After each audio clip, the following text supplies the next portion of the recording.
So, good morning, ma'am. Good morning, classmates. So, today we tackled about the Moros under the uh, 1946 Philippines Republic. So, by the way, my name is Ismail B. Wahab. No? So, the Philippines independence from United States of America was granted on July 4, 1946. So, ang Pilipinas daw ay nakalaya noong July 4, 1946, no, mula sa United States of America.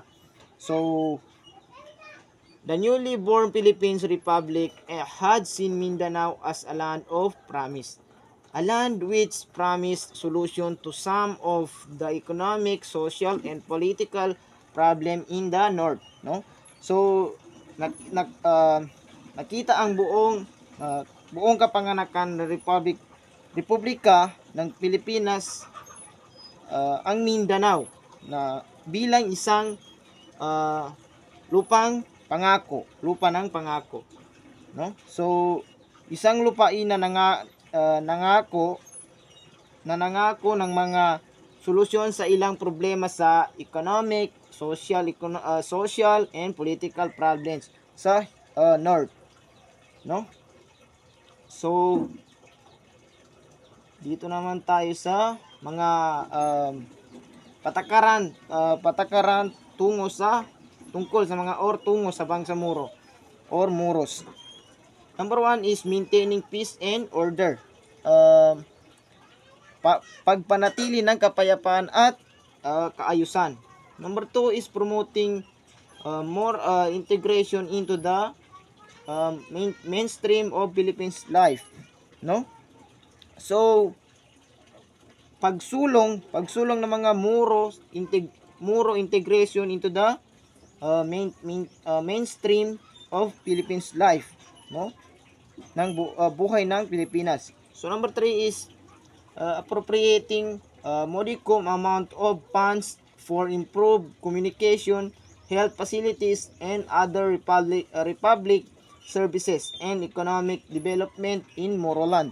So paglaan ng maliit na halaga ng mga pondo para sa pinahusay na communication and sa mga pasilidad ng kalusugan at iba pang serbisyong pampubliko ng pagunlad ng ekonomiya ng mga Moro, no?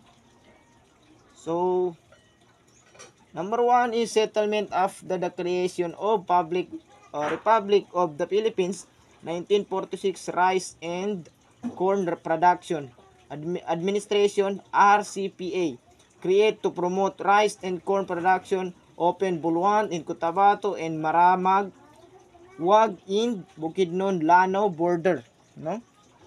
So saan na? So mga settlement, no? Ito yung inilikha upang isulong ang mga production ng rice and corn sa Buluan in Cotabato and Maramag Wow in Bukidnon and Lanao, no? Lanao border. On 1950, Land Settlement Development Corporation, Lasidico, open Takurong, Isulan, Bagumbayan, Port of Buluan, Sultan Sabarunges, and Ampatuan, no? So inopen daw yung Land Settlement Development Corporation sa Takurong, Isulan, Bagumbayan at sa part ng Buluan, Sultan Sabarungis at saka Ampatuan, no? So on 1951, economic development of corps or EDCOR for captured and surrendered hooks, often Arevalo in Sapad, Lanao del Norte, Ginio in Alamada, Gallego and Barira in Buldon, all in Cotabato, and 2 others in Isabela and Quezon, no? So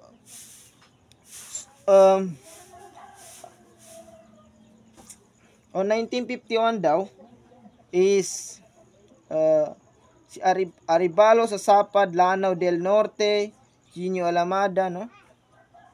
So, captured and surrender hooks, no? Um, 3.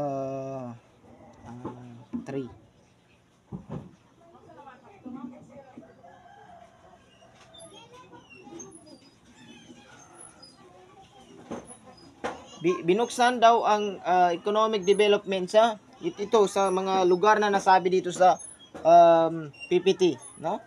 And then on 1954, RA 1160 created National Settlement and Rehabilitation Administration or NARA, no?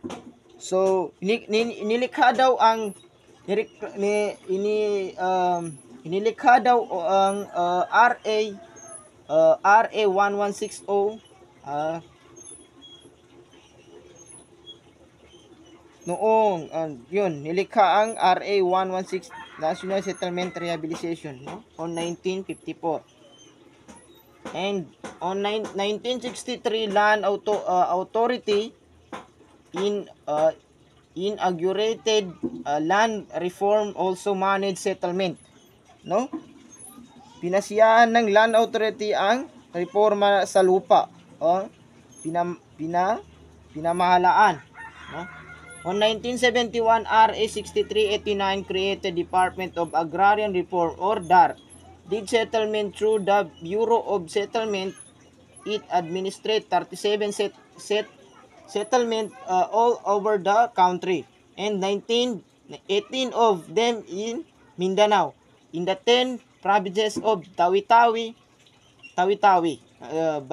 Balimbing, Bungaw, Zamboanga del Norte, Liloy, Salog, Sindangan, Bukidnon, Maramag, Pangantukan, Kalilangan, Agusan del Sur, Prosperidad, Talacugon, Davao del Norte,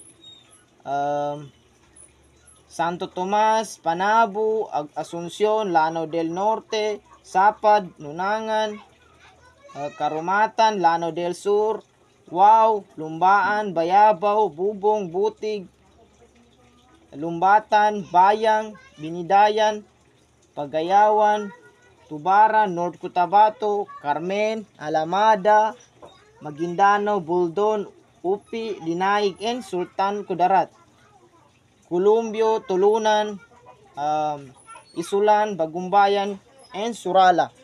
So, ito po yung yun po yung aking report tungkol sa Moro under 1946 Philippines Republic. So, dito lang po nagtatapos ang aking report.